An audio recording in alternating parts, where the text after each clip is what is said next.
예수님과 함께하는 사람, 하나님과 통하는 사람, 그 사람을 통해서 하나님의 복이 임합니다. 주님께서 함께하는 그 사람을 통해서 주님이 역사하시는 것을 우리가 알게 됩니다. 하나님의 복이 흘러넘치는 거죠. 이게 영적인 원리입니다. 사랑하는 자여, 내 영혼이 잘된 같이 내가 범사에 잘되고 강건하길 내가 강구하노라. 우리는 범사가 잘되길 원하죠. 강건하길 원합니다. 근데 우선순위가 뭡니까? 하나님과의 관계입니다.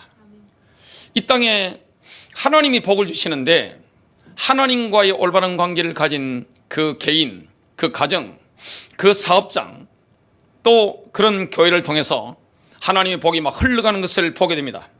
하나님의 생명이 흘러갑니다. 오늘 주의 영의 역사가 흘러가는 것을 우리가 알게 됩니다. 예수의 제자가 한 명이라도 있다. 어떻게 되느냐? 하나님의 나라가 임하는 것을 경험하게 됩니다. 제가 신학교를 갔을 때 제일 많이 불렀던 찬송, 그게 뭐냐면 부름받아 나서니 몸, 이 찬송입니다. 그냥 부를 수가 없어서 항상 부름받은 것에 대해서 너무 감사해가지고 눈물을 흘리면서 불렀던 기억이 납니다. 그런데 어떤 분은 부름받아 나서니 몸, 이 찬송 못 부르는 거예요. 딱 성경책 들고 입 딱 다물고 있는 겁니다. 옆에 사람 아무리 불러도 안 부르는 거예요. 왜냐? 하나님이 나를 농어촌에 혹시 파송해서 목회시키면 어떻게 하느냐? 이런 두려움 때문에 남들 다 부르는데 입 딱 다물고 계시는 분이 있습니다. 많은 사람이요, 예수의 제자가 되면 신세 망친다고 생각합니다. 혹시 나를 아프리카로 하나님이 선교사로 보내는 거 아니야? 그러면 인생 망치는 거 아니야? 막연한 두려움을 가지고 있단 말이죠. 여러분, 예수의 제자가 치를 대가를 계산해야 됩니다. 우리가 예수님을 믿고 예수님을 따라가고, 그리고 어떤 교회를 다니고 내가 어떤 목사의 설교를 듣고, 이거 뭐 하는 겁니까? 계산이 섰기 때문에 우리가 따라가는 거 아닙니까? 우리가 섬기는 거잖아요. 자기가 살려고 하는 거잖아요. 내가 영적인 계산이 올바르게 서야 되는 겁니다. 많은 분들이 착각하고 있는 거예요. 하나님의 사람이 되면, 예수의 제자가 되면 신세 망친다고 생각합니다. 손해본다고 생각하는 거예요. 물질적으로 내 인생이 살아가는데, 야, 내 인생 끝났어. 완전히 그냥 한숨 쉬는 사람이 있습니다. 착각한 겁니다. 오늘 착각이 풀리고 저와 여러분이 예수의 제자 되는 것이 얼마나 복인지, 그런 예수의 제자 때문에 수많은 사람들이 얼마나 복을 받는지 오늘 이 말씀을 보도록 하겠습니다. 첫 번째입니다. 한 개인이 예수의 제자인지 아닌지는 너무나 분명하고도 명백합니다. 여러분, 아리까리한 게 아니에요. 어떤 개인이 예수의 제자인지 아닌지, 이게 두루뭉실한 게 아니에요. 확실한 겁니다. 음악가들 보니까 누구누구의 제자입니다, 이걸 확실하게 이야기하더라고요. 당신 누구 제자입니까? 하면 본인 서성을 정확하게 이야기합니다. 애매한 게 없어요. 그런데 당신은 훌륭한 제자입니까? 그러면 그렇다고 할 수도 있고, 제대로 답변 못하고 머뭇머뭇 할 수도 있는 거죠. 그러면 발전 가능성이 있습니까? 하면 그거는 뭐 다 예라고 대답하는 거죠. 내가 예수의 제자인지 아닌지는 애매한 거 아무것도 없습니다. 예수님의 제자의 특징이 뭡니까? 예수님을 따라가는 사람. 내가 예수님을 따라가는 사람, 뭐 하는 겁니까? 순종하는 겁니다. 내가 그분의 말씀에 순종하는 거예요. 마태복음 4장 19절입니다. 말씀하시되 나를 따라오라. 내가 너희를 사람을 낳는 어부가 되게 하리라 하시니. 갈릴리 어부들은 예수님을 따라 나선 겁니다. 저와 여러분이 누구를 따라가는 겁니까? 예수 그리스도를 따라가는 겁니다. 여기에 뭐 애매한 게 아무것도 없습니다. 확실하단 말이죠. 그리고 예수님의 제자 특징이 뭡니까? 예수님과 함께 있는 사람이죠. 예수님과 함께 있으면 뭘 경험합니까? 하나님 나라 경험합니다. 2000년 전에 예수님의 제자들은 뭘 경험했습니까? 하나님의 나라 임했다는 증거로 귀신들이 막 쫓겨나가는 거예요. 그리고 질병이 막 치유되는 거예요. 산상순의 그 메시지를 주님이 하실 때 제자들은요, 그냥 막 가슴이 그냥 꽂히는 이런 말씀을 받게 된 거죠. 그리고 하나님의 나라라는 게 어떤 것인지 사도 바울이 로마서 14장 17절에 정확하게 정의를 내립니다. 하나님의 나라는 먹는 것과 마시는 것이 아니요 오직 성령 안에 있는 의와 평강과 희락이라. 하나님의 나라는요, 외적으로도 강력하게도 나타나지만 내적인 의로움, 하나님과의 관계가 회복되지고, 뭐가 있습니까? 평안함이 있는 것이고, 또 뭐가 있습니까? 기쁨이 넘치는 거죠. 하나님의 나라입니다.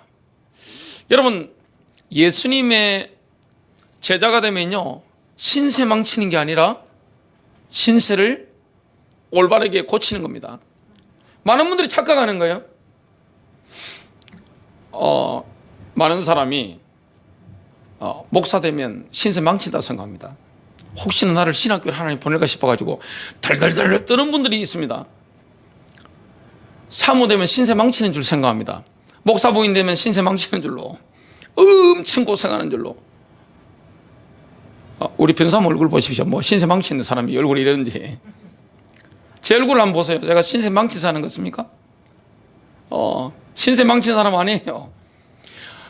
많은 사람들이 직장 다니면서 예수의 제자로 사는 게 힘들다 합니다. 기쁨이 있을까요? 없어요. 예수의 제자로 살아가는 것이 훨씬 기쁨과 평안이 넘칩니다. 주님이 우리에게 엄청난 손해를 주시고 이런 분이 아니에요. 우리가 예수님을 따라 나선다는 겁니까? 계산이 제대로 쓴 겁니다. 여러분, 계산 없이 어떻게 따라갑니까? 계산이 확실히 서는 거죠. 예수님의 제자들이 그랬습니다. 두 번째입니다. 예수의 제자들이 그들이 치를 대가를 계산해 본 결과는 바로 결단과 기쁨입니다. 예수님께서 나를 따라오라 이 말씀을 하실 때 제자들은 계산을 했죠. 정확하게 계산하는 겁니다. 계산해 본 결과가 뭡니까? 결단한 겁니다. 그리고 뭡니까? 너무 기쁜 거예요. 지금도 마찬가지입니다. 영적인 원리는 2000년 전이나 지금이나 똑같은 겁니다. 나를 따라오라 이 말씀을 하셨을 때 예수님을 따라가려면 계산이 바로 서야 되잖아요. 아니, 손익계산 안 쓰는데 어떻게 따라갑니까? 계산 없이 어떻게 따라가요? 내가 살려고 하는 거잖아요. 예수님의 제자들은 마찬가지입니다. 계산을 해본 결과가 뭡니까? 결단할 수밖에 없는 거예요. 나는 예수의 제자가 되어야 되겠다. 그리고 너무나 기쁜 거예요. 왜 기쁜지는 말씀을 통해 보겠습니다. 성경에 보면 숨겨진 보물 비유가 나옵니다. 그리고 매우 값진 진주를 발견한 사람 비유가 나옵니다. 밭에 감추인 보화를 발견한 사람이 보화밭을 사는 데 드는 대가로 고민한다? 그 말이 안 되는 거예요. 여러분, 밭에 보화가 있는 거예요. 만일 그 보화밭을 이렇게 마청기질하다가 뭔가 턱 걸려가지고 파보니까 눈이 튀어나올 것처럼 어마어마한 보화가 있는 거예요. 법상으로 그 밭의 주인이 그걸 가지는 거기 때문에 이 사람이 어떻게 합니까?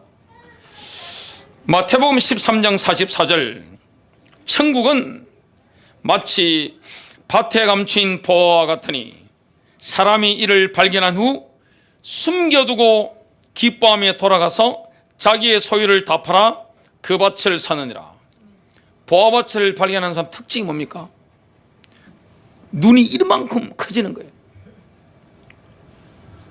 그래서 어떻게 합니까? 살짝 묻어놓고 가는 겁니다. 주인과 협상하는 거죠. 흥정을 하는 겁니다. 터무니없이 시세보다 비싸게 뭐합니까? 얹어주는 겁니다. 사람들은 뭐라고 수군거리겠습니까? 야, 저 사람 세상 물정 모르네. 바보 아니야? 우리말로 호구 아니야? 이런 말을 하죠. 이 사람은 인상 관리를 하면서 표정 관리 딱 하면서 아주 심각하게 이렇게 더 얹어주고 보호받고 사는 겁니다. 나중에 온 마을 사람들이 알게 되는 겁니다. 어느 날 깨닫게 되는 겁니다. 아, 그래 되는 겁니다.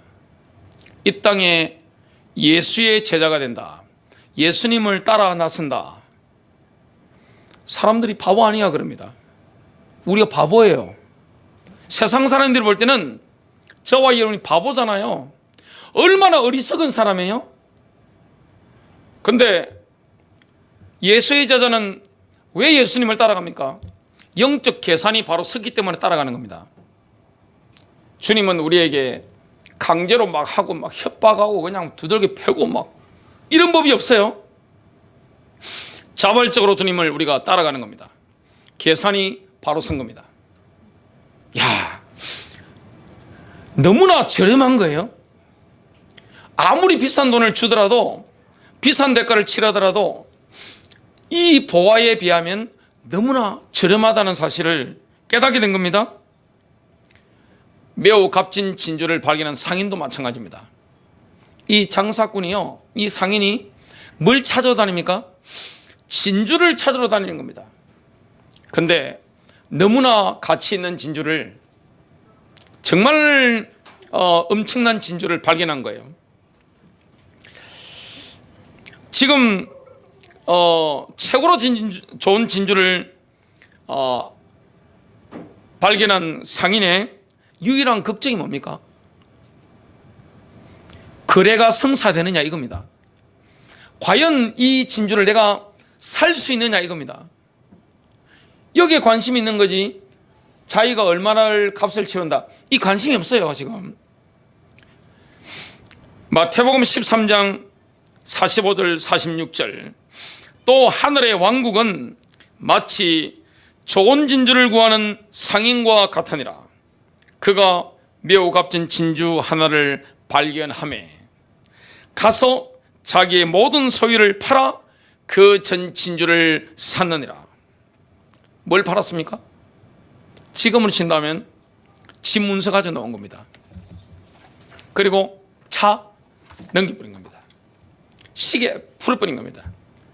집에 혹시 명품 백이 있다면 어떻게 합니까? 다 팔아버린 겁니다. 요즘 당근마켓도 있던데 당근마켓에 팔 수 있는 거 뭐합니까? 다 벗어가지고 뭐 해서 신발이든 뭔지 가가지고 다 해가지고 뭐 하느냐? 사는 겁니다. 예수님의 제자는 뭐합니까? 계산을 했기 때문에 따라가는 겁니다. 저와 여러분이 예수를 따른다는 것은 뭡니까? 분명한 계산을 한 거예요. 손해보는 것을 왜 합니까? 여러분 손해보실 왜 하냔 말이죠.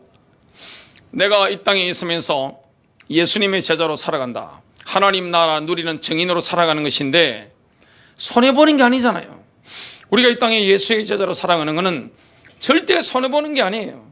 하나님의 나라 경험하는 거잖아요. 주님을 따라 나서는데 그 치를 대가가 가혹할 만큼 비쌉니까? 아니에요. 내가 치를 대가에 비해서 내가 사는 이것은 비교가 안 되는 거예요. 그래서 뭐합니까? 바로 결단한 겁니다. 그리고 그 보화밭을 사고 내가 값진 진주를 사는데 거래가 성사되니까 어떻게 됩니까? 너무너무 기쁜 거예요. 보화밭을 산 사람이 그 문서를 들고 오면서 어떻게 했겠습니까? 그냥 막 심장이 막 떨릴 겁니다. 그죠? 값진 진주를 구입한 그 상인이 어떻습니까? 그 진주를 보면서 심장이 떨리겠죠? 예수님의 제자가 그렇게 된 겁니다. 가치를 분명히 발견한 겁니다. 예수의 제자는 뭘 발견한 사람입니까? 내가 가진 모든 것보다 그리스도와의 천국 교제가 훨씬 더 값진 것이구나. 이걸 발견한 거예요. 하나님의 나라의 복이 훨씬 값진 것이구나. 이걸 발견한 겁니다. 예수님이 길을 가시는데 큰 군중이 함께하는 겁니다. 그래서 큰 군중이 예수님과 함께 지금 길을 가고 있었습니다. 그때 예수님께서 돌아서서 그들에게 말씀하시는 장면이 누가복음 14장 26절과 27절 37절에 나옵니다. 누구든지 자기 아버지나 어머니나 아내나 자식이나 형제나 자매나 정녕 자기 목숨까지도 미워하지 않은 채 내게로 오면 그는 나의 제자가 될 수 없느니라. 지금 예수님 말씀이 무시무시하죠? 근데 계산을 하고 따라가는 겁니다. 내가 예수님의 제자가 된다는 건 뭡니까? 계산을 다 한 겁니다. 계산을 정확하게 해보고 뭐가 더 비싼 건지 이게 맞춰보고 따라가는 겁니다. 27절 또 누구든지 자기 십자가를 지지 않고 나를 따라오는 자는 나의 제자가 될 수 없느니라. 33절 이와 같이 너희 가운데 누구든지 자기가 가진 모든 것을 버리지 않는 사람은 나의 제자가 될 수 없느니라. 예수님과의 천국 교제보다 더 값진 것이 있다고 생각하는 사람은 예수님에게서 배울 수 없다. 이 말씀을 지금 주님이 하시는 겁니다. 여러분, 예수의 제자가 된다 하는 것은 신세 망치는 게 아니에요. 많은 분들이 착각합니다. 내가 예수님을 따라가면 어마어마한 물질적인 손해와 인간적인 손해를 본다 생각합니다. 그 착각이에요. 이 땅에 복이 되는 사람들은 누구였습니까? 하나님의 사람들입니다. 가문 현장이나 세상의 현장에서 예수의 제자로 살아가는 빛과 소금 같은 사람 때문에 하나님의 복이 다른 모든 사람에게 미치게 되는 겁니다. 그래서 우리는 주님을 따라갈 때 뭐합니까? 계산이 정확하게 쓴 겁니다. 이것이 훨씬 이익이구나. 가치를 발견한 사람이 예수의 제자가 되어줄 수 있고 따라갈 수가 있는 겁니다. 세 번째입니다. 베드로는 자신이 받을 가치를 깨달은 모델입니다. 자신이 받을 가치를 깨달은 모델이 누굽니까? 바로 베드로입니다. 제자들 중에 수제자라고 하죠. 넘버원 제자. 예수님의 오른팔 격으로 예수님께서 선택하신 제자 바로 베드로죠. 계산을 하고 따라간 겁니다. 여러분, 사람이 주님을 따라가는데 계산 없이 어떻게 따라갑니까? 정확하게 계산을 한 거예요. 무엇이 이익인지 계산이 확실히 있었기 때문에 따라간 겁니다. 눈이 열린 거죠.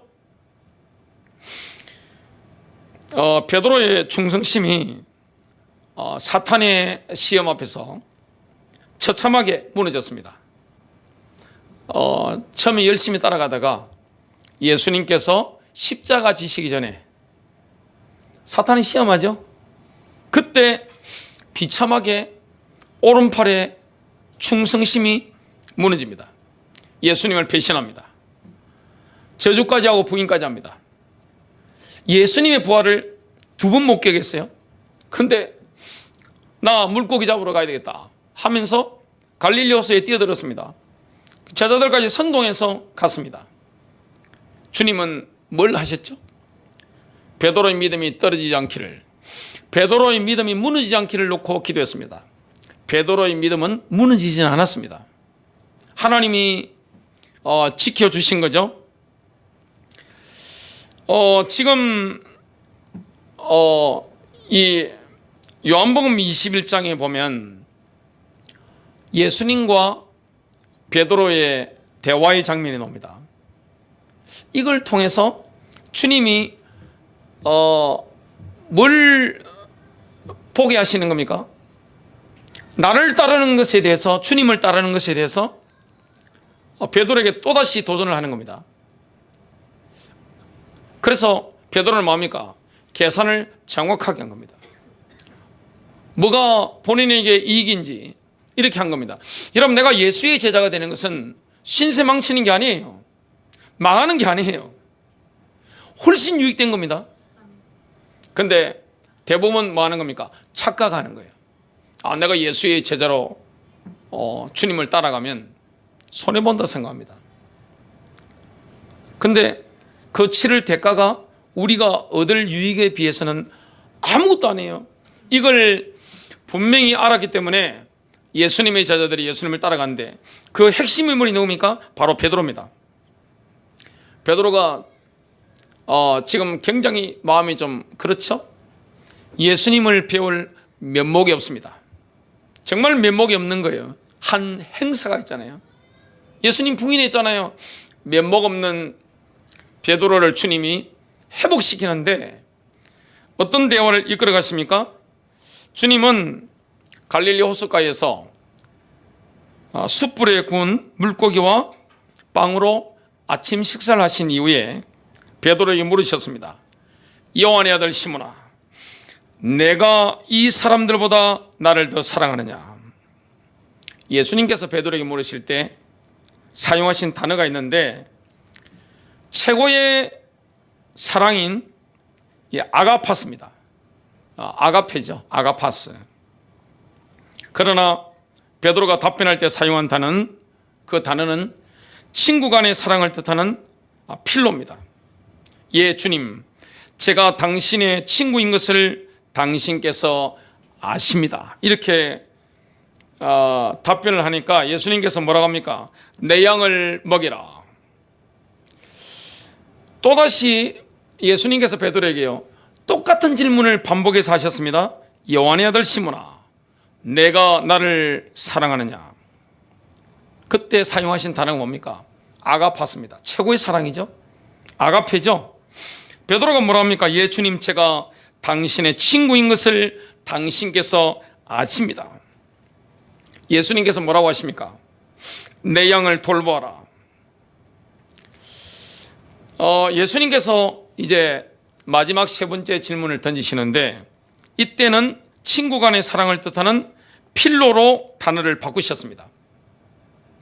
요한의 아들 시몬아, 내가 내 친구이냐?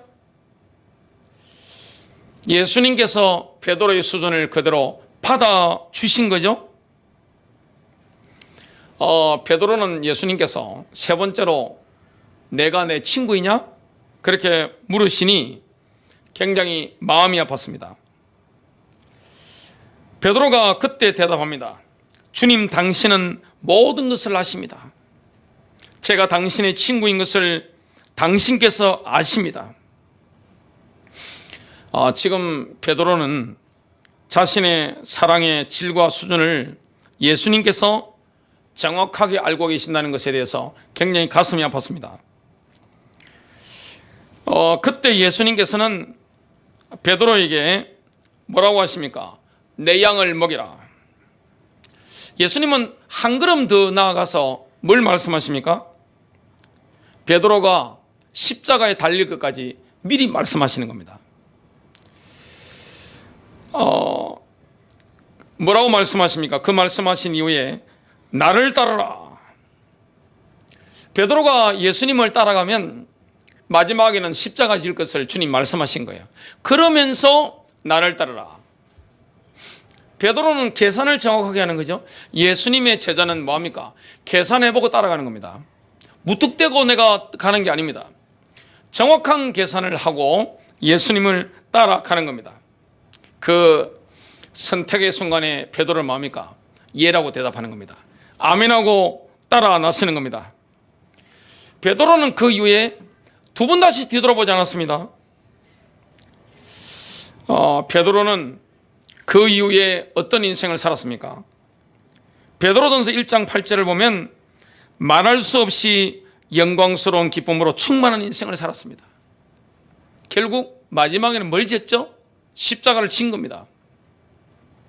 결론 맺습니다. 정말 예수 그리스도의 복음에 대해서 정확하게 발견한 사람은 영안이 열립니다. 복음을 정말로 아는 사람, 그리스도를 인격적으로 정말 만난 사람은 영적인 눈이 확 열립니다. 아, 예수의 제자가 되는 것이 엄청난 이익이구나, 이걸 알게 되는 겁니다. 남은 생애 동안 충만한 인생을 살아가게 되는데, 예수님의 제자로서 우리가 치를 대가가 있죠. 버릴 것도 있고 한데, 그것보다 내가 받아야 될, 누릴 것이 엄청나게 많다는 사실을 깨닫게 되는 겁니다. 저와 여러분이 이 응답을 함께 누리시기를 주님의 이름으로 축복합니다.